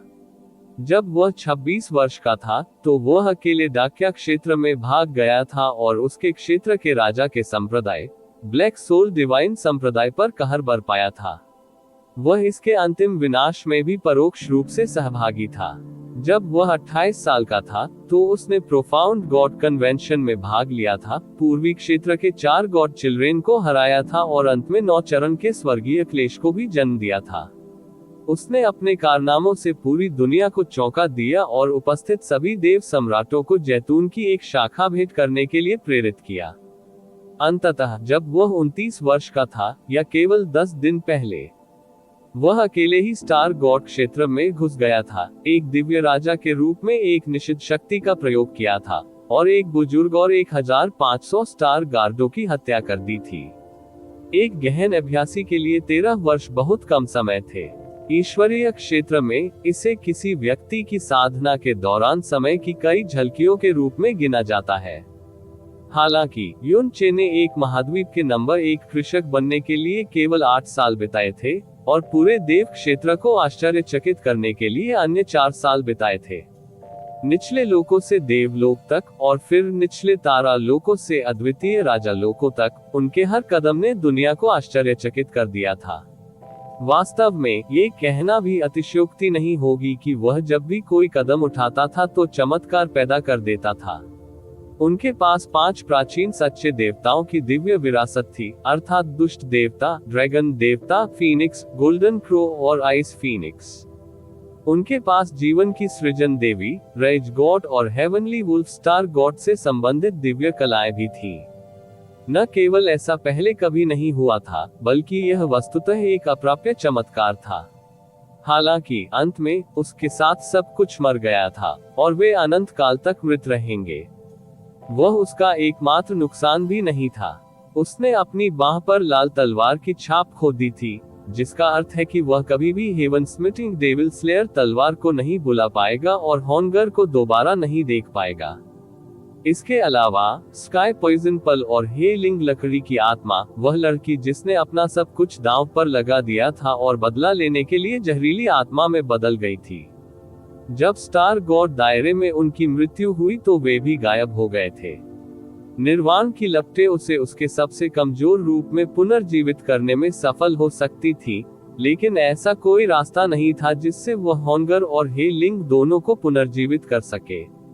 मैं यूए के लिए ब्लू विंड नेशन को बचाने में कामयाब रहा क्योंकि मेरे पास पर्याप्त ताकत थी। यही कारण है कि मैं दादाजी और लिंगशी को बचाने, इल्यूसरी दानव क्षेत्र में पिता और मां को ढूंढने, जुएर से मिलने, कयाई के लिए दानव सम्राट की लाइन और इल्यूसरी दानव क्षेत्र दोनों को बचाने और एजोर क्लाउड महाद्वीप में लौटने में कामयाब रहा था। लिंग, र और मास्टर को खोजने के लिए दादाजी, पिता, माता, युवानबा, यू एर, लिंगजी, जुएर, कयाई, लिंग एर, मैं वापस आ गया हूँ। लेकिन अब जब मैं अपंग हो गया हूं तो मैं आप सभी का सामना कैसे कर सकता हूं? ईश्वर क्षेत्र में वापस वह ब्लू पोल स्टार पर लौटने में सक्षम नहीं था क्योंकि उसे कियाने यंग, र और अनगिनत अन्य शक्तिशाली लोगों द्वारा देखा गया था। यदि उसने लापरवाही से काम किया होता और अपने दुश्मनों को अपने निशान खोजने की अनुमति दी होती, तो वह उन लोगों और पूरे ब्लू पोल स्टार पर विपत्ति ला देता जिनकी उसे परवाह थी। लेकिन फिलहाल उनकी वापसी एकदम सही रही। उसने अपने पीछे कोई निशान नहीं छोड़ा और ईश्वर क्षेत्र में किसी को भी इस बात का अंदाजा नहीं था कि वह अभी भी जीवित है। ईश्वर क्षेत्र ने जो दबाव और खतरा उत्पन्न किया था वह भी पूरी तरह से खत्म हो गया था। लेकिन उसने धीरे धीरे अपना हाथ ऊपर उठाया। पहली बार वह इसे पूरी तरह से हवा में उठाने में सक्षम था। हवा ने एक सूखा पत्ता उड़ाकर उसकी बाह पर गिरा दिया।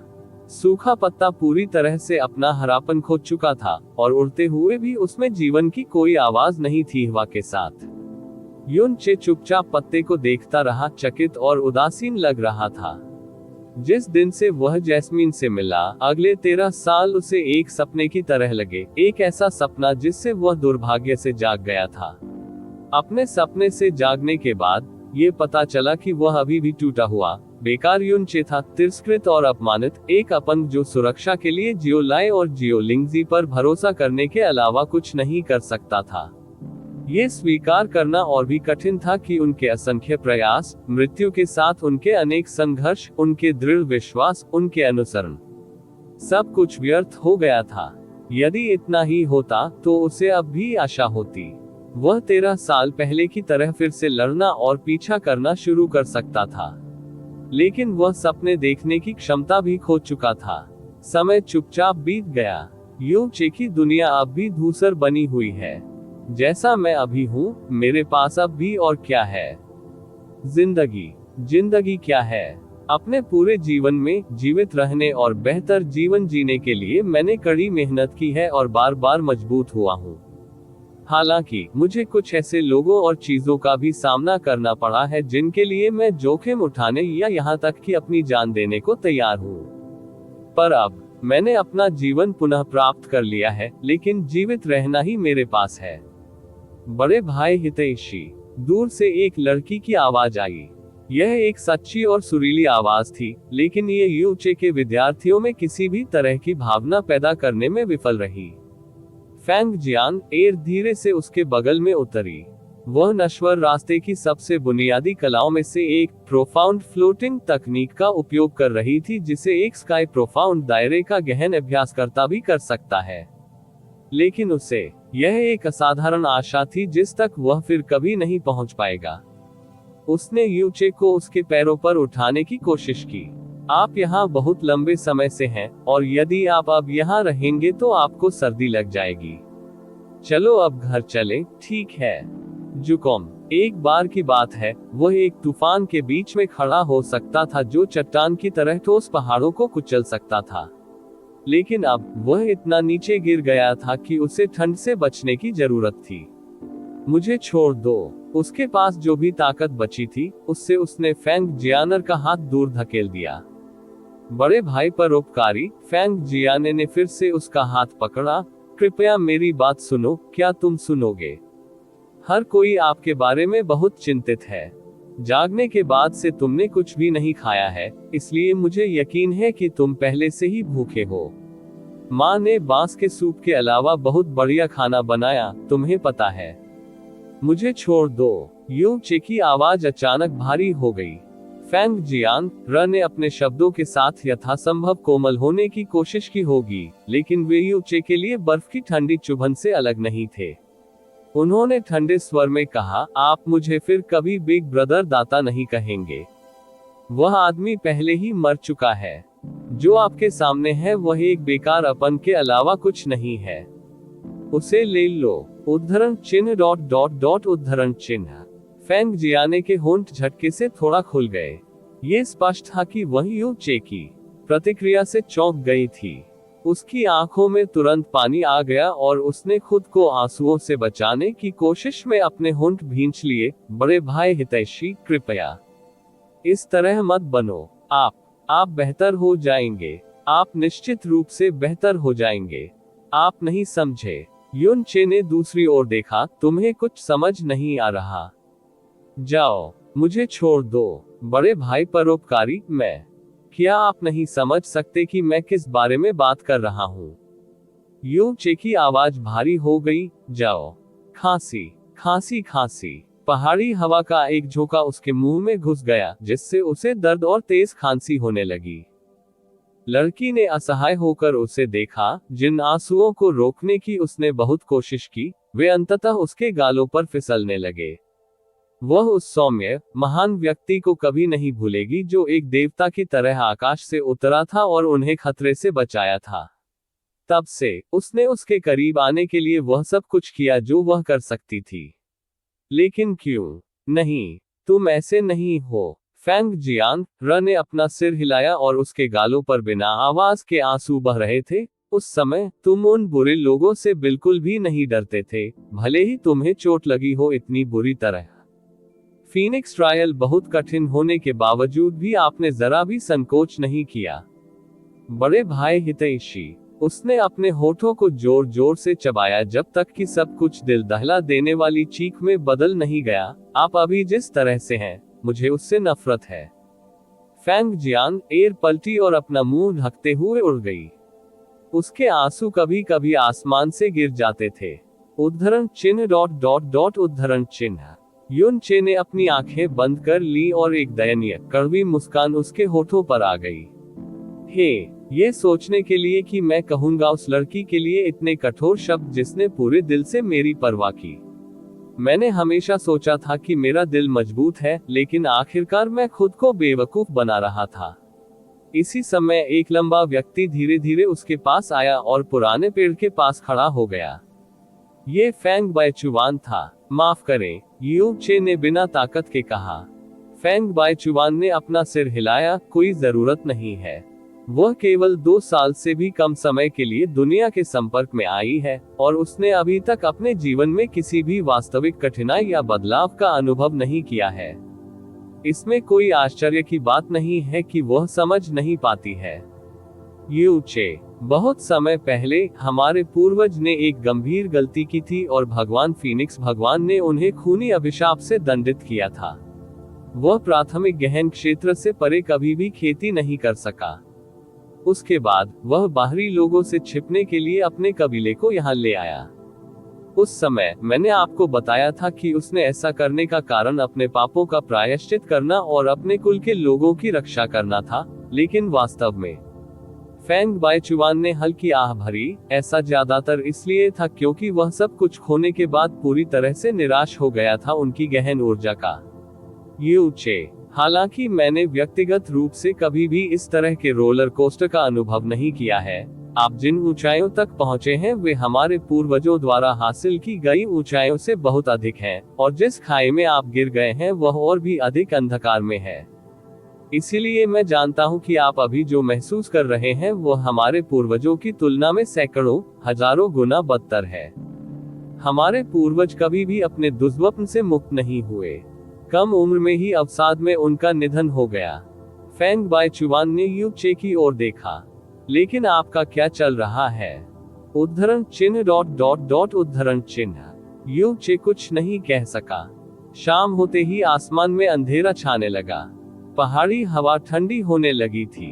इतनी कम उम्र में आपको पहले से ही सबसे अग्रणी का खिताब दिया गया था, इसलिए मुझे यकीन है कि आप अपने जीवन में अनगिनत खतरों और गुस्से से गुजरे हैं। हालांकि अब आप जिसका सामना कर रहे हैं वह आपका अब तक का सबसे बड़ा परीक्षण हो सकता है। जब आप बेहोश थे तब आपने कई लोगों के नाम बोले, इसलिए मेरा मानना है कि आपके दिल में अभी भी बहुत पछतावे और चिंताएं हैं। अगर यह सच है, मुझे यकीन है कि आप खुद को विस्मृति के लिए त्याग नहीं देंगे। उद्धरण चिन्ह मुझे कुछ समय दीजिए, युन चे ने बुदबुदाया। फेंग बायचुआन ने सिर हिलाया और मुड़कर कहा, हम आपके यहाँ रहने की बात तब तक नहीं फैलाएंगे जब तक आप फिर से जाने के लिए तैयार न हो जाएं। दिन और भी गहरा होता गया। युन चे को इसका एहसास होने से पहले ही चंद्रमा उगाया था, और तारों की रोशनी पेड़ की पत्तियों के बीच के अंतराल को भेद कर उसे रोशनी से नहलाने लगी। किसी तरह इसने उससे और भी अधिक ठंडा और अधिक अकेला महसूस कराया। आप ऑडियो बुक्स 108 देख रहे हैं। धोखेबाजों से सावधान रहें। चूंकि फेंग बायचुआन के जाने के बाद कोई भी उससे परेशान करने नहीं आया था, वह वहीं चुपचाप खड़ा रहा जैसे कि वह एक लाश के अलावा और कुछ नहीं हो। उसकी आंखें निरुद्देश्य घूरती रहीं। बड़ा भाई हितैषी, इसी समय उसके पास से एक बार फिर एक लड़की की आवाज गूंजी।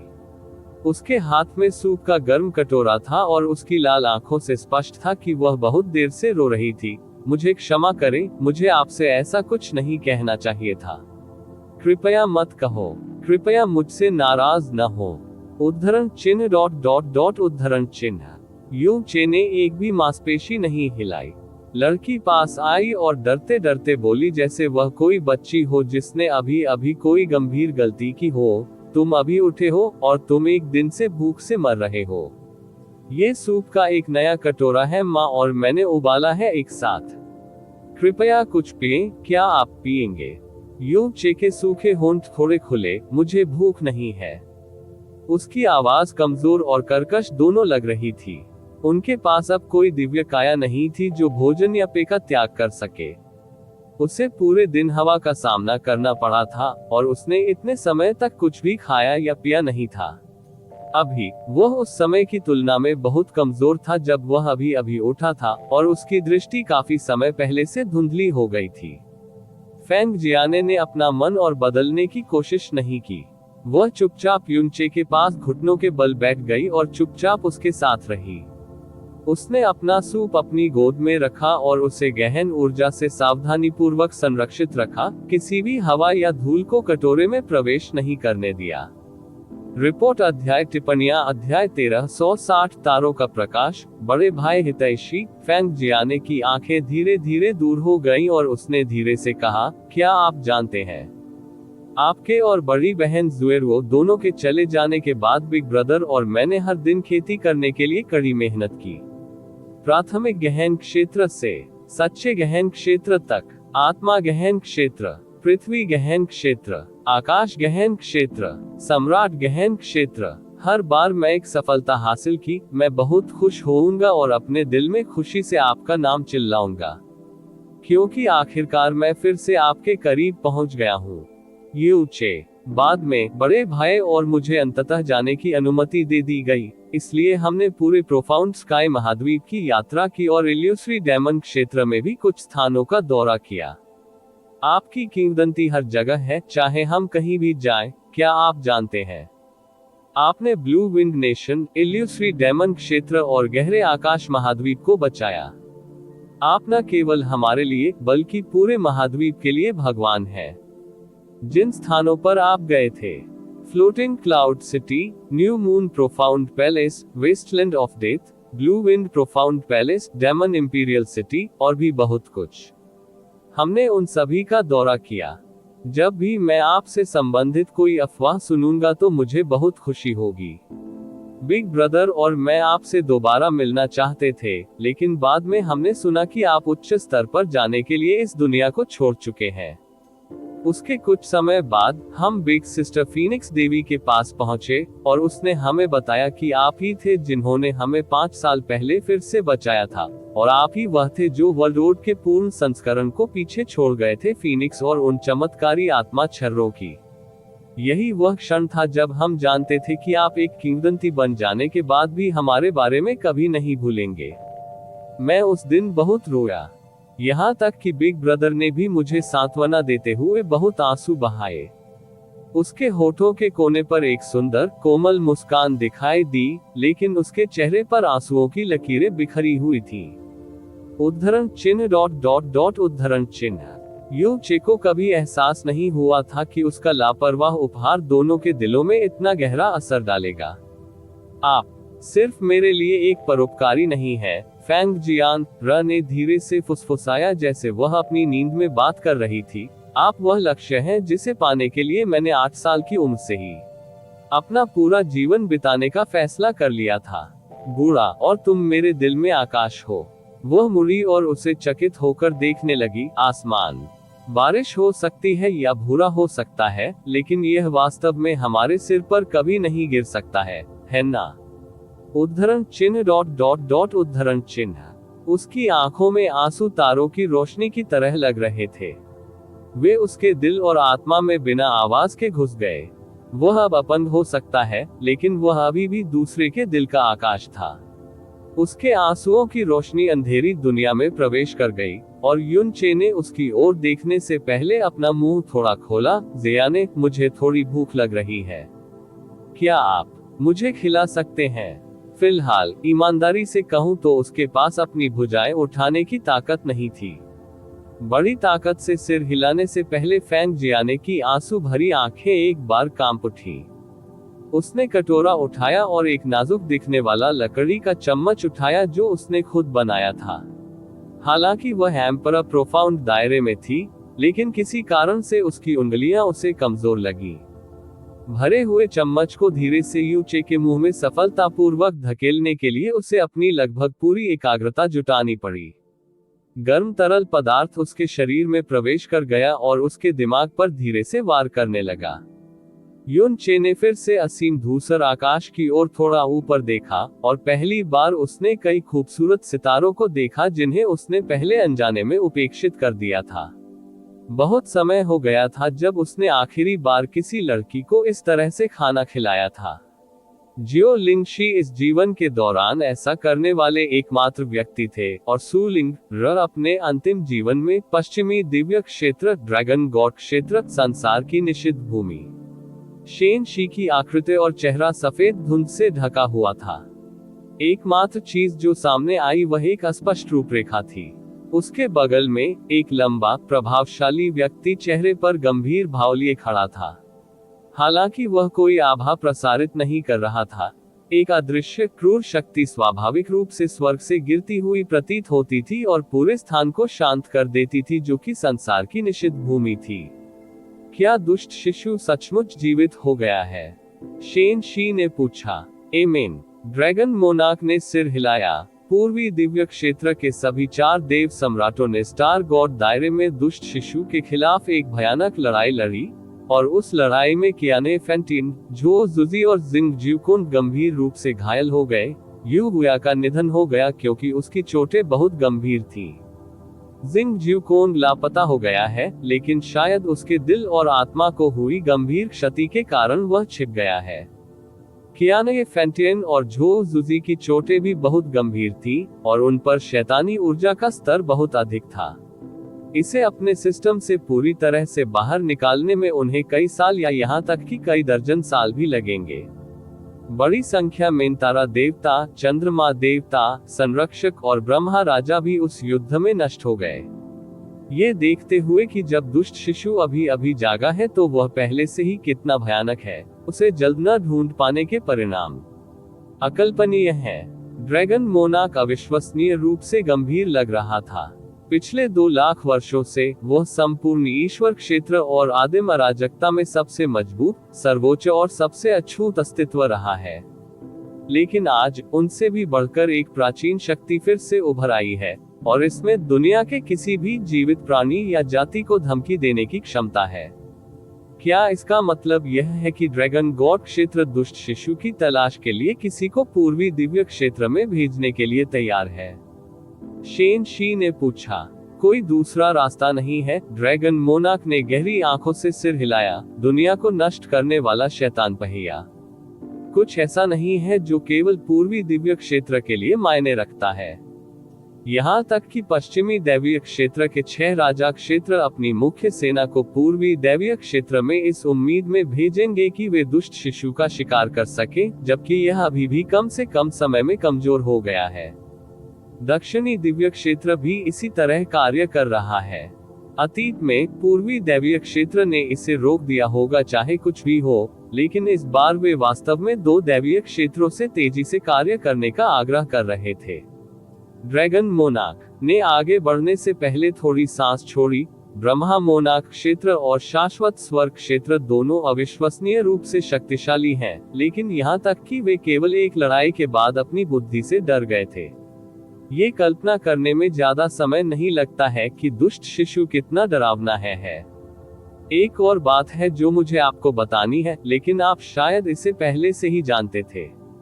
ड्रैगन मोनार्क ने अचानक विषय बदल दिया और कहा, यू चे का भी इविल इन्फेंट आपदा के दौरान निधन हो गया।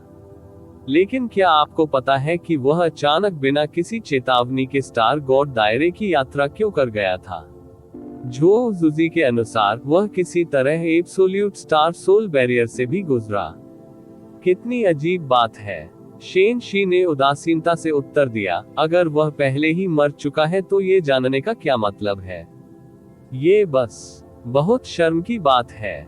ड्रैगन मोनार्क ने आह भरने से पहले अपना सिर हिलाया। वह एक अद्वितीय प्रतिभा थी जिसने नौचरण के स्वर्गीय क्लेश को आकर्षित किया। मुझे यकीन नहीं है कि क्या उसके जैसा कोई व्यक्ति फिर कभी ईश्वर के दायरे में दिखाई देगा, भले ही अगले 10 लाख साल बीत जाएं। ये सोचना कि वह इतनी जल्दी नष्ट हो जाएगा, खासकर तब जब आपने उसके लिए अपना सुनहरा नियम भी तोड़ दिया हो। उद्धरण चिन्ह उद्धरण चिन्ह।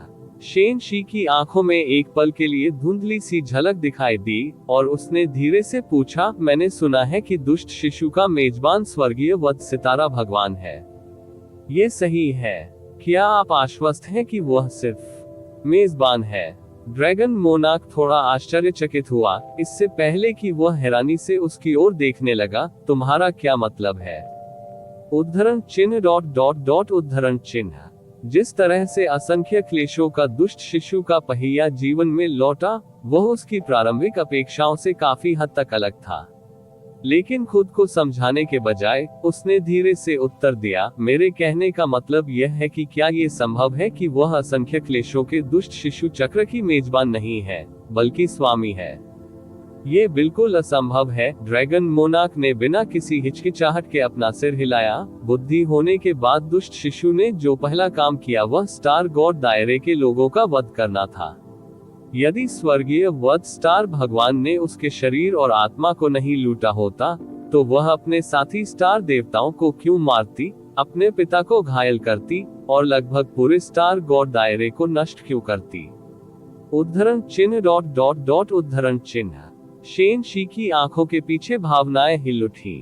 यू चे का व्यक्तित्व और उसके जाने से ठीक पहले दिखाया गया पूर्ण दृढ़ संकल्प उसके दिल में उभर आया।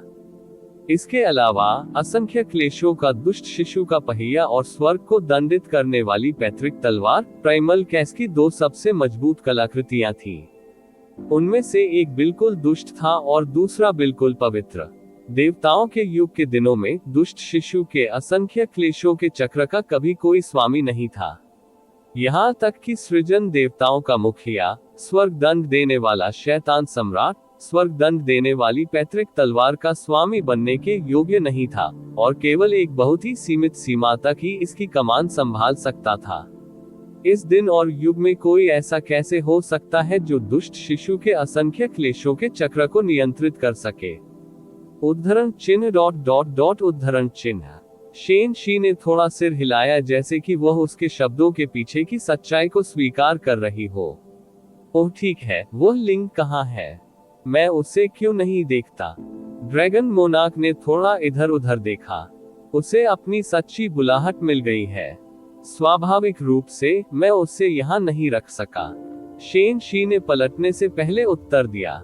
उसकी कोमल आवाज हवा में उड़ती रुई की तरह लग रही थी। आप जा सकते हैं। मेरी मानसिक स्थिति इन दिनों कुछ अव्यवस्थित है। मुझे कुछ समय के लिए एकांत में जाने की आवश्यकता है और आप स्वयं दुष्ट शिशु से निपटने में व्यस्त रहेंगे। हो सकता है कि आप मुझे थोड़े समय के लिए न देख पाएं।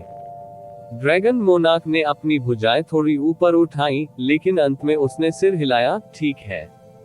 कियानये फैंटियन और झो जुजी वर्तमान में उस युद्ध की शैतानी ऊर्जा से पीड़ित हैं। यदि वे जरूरत के समय आपके पास आने का निर्णय लेते हैं, लेकिन आप उस समय उनकी मदद करने के लिए तैयार नहीं हैं, तो मैं आऊंगा और उन्हें आपके लिए वापस कर दूंगा। शेन शी ने अदृश्य रूप से सिर हिलाया। ये ध्यान में रखते हुए कि आप गुड स्पिरिट के साथ रहना पसंद करते हैं, क्या मुझे आपके लिए लिंगर जैसी दूसरी स्पिरिट ढूंढनी चाहिए? वह अनावश्यक है। तुम जा सकते हो। अंत में ड्रैगन मोनार्क ने दृश्य छोड़ दिया।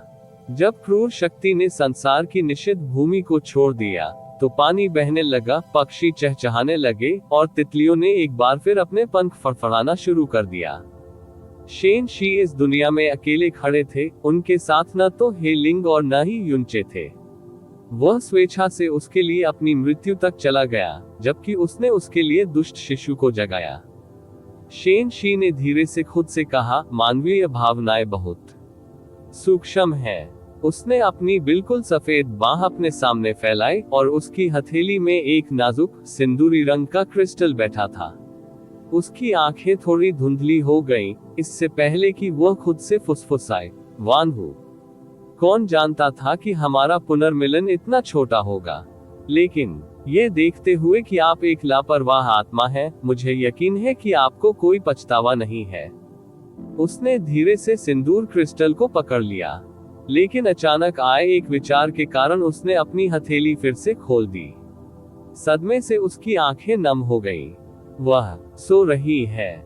वह अभी भी जीवित है। गहन आकाश महाद्वीप, नीली पवन राष्ट्र, 10,000 बीस्ट पर्वत श्रृंखला के केंद्र में, जहां फीनिक्स कबीला रहता था। यू चे का आगमन निस्संदेह इस छोटे से खोए हुए कबीले के लिए बड़ी खबर थी।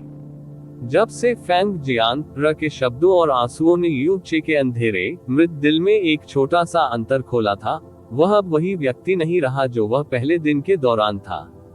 दूसरे दिन की शुरुआत से ही उन्होंने सचेत रूप से अपने बेहद कमजोर शरीर का निर्माण शुरू कर दिया और आराम, भोजन और पे को अस्वीकार करना बंद कर दिया। कभी कभी वह एक दो मुस्कुराहट भी प्रकट कर देते थे। हालांकि अपना अधिकांश समय वह अभी भी खालीपन में बिता रहा था, खोया हुआ महसूस कर रहा था और अवर्णनीय रूप से दयनीय और अकेला दिख रहा था। 5 दिन बाद वह फैंग जियान र और फैंग जुएर के समर्थन के साथ थोड़े समय के लिए चलने में सक्षम हो गया। 10 दिन बाद वह बिना सहायता के अपने दम पर कुछ कदम उठा सका। यहाँ सभी ने उनके साथ अविश्वसनीय दयालुता का व्यवहार किया। न केवल उन्होंने उसे एक परोपकारी के रूप में सोचा था जिसे वे कभी भी पूरा चुका नहीं सकते थे, बल्कि उन्होंने उसे हेय दृष्टि से भी नहीं देखा था, क्योंकि वह एक बार भी अपंग हो गया था। आप ऑडियो बुक्स 108 देख रहे हैं। धोखेबाजों से सावधान रहें। ये वह अच्छा कर्म था जो उसने कई साल पहले खुद बोया था, जब उसके पास अभी भी एक ड्रैगन देवता और रेज गॉड आर्ट्स का दिव्य शरीर था। तब भी जब वह मृत्यु के करीब था, तब भी वह एक दिन में पूरी तरह से ठीक होने में सक्षम था। बेशक उनकी मौजूदा रिकवरी दर पहले जैसी बिल्कुल भी नहीं है। उनकी रिकवरी धीमी हो सकती है, लेकिन इसमें कोई संदेह नहीं कि हर दिन उनमें सुधार हो रहा था। समय तेजी से बीत गया और इससे पहले कि उसे पता चलता, उसकी वापसी को लगभग 1 महीना हो गया था। अब तक वह बहुत लंबी दूरी तक अपने आप चल सकता था। उसका शरीर अब पहले जैसा सुन्न और कमजोर नहीं था। वह प्रत्येक निवासी को उनके नाम से संबोधित कर सकता था और उसके चेहरे पर मुस्कान पहले की तुलना में और भी अधिक बार दिखाई देती थी। हालांकि उसने एक बार भी फीनिक्स कबीले को छोड़ने का अनुरोध नहीं किया था। वास्तव में उसने किसी से बाहरी दुनिया के बारे में भी नहीं पूछा था। रिपोर्ट, अध्याय, टिप्पणियां।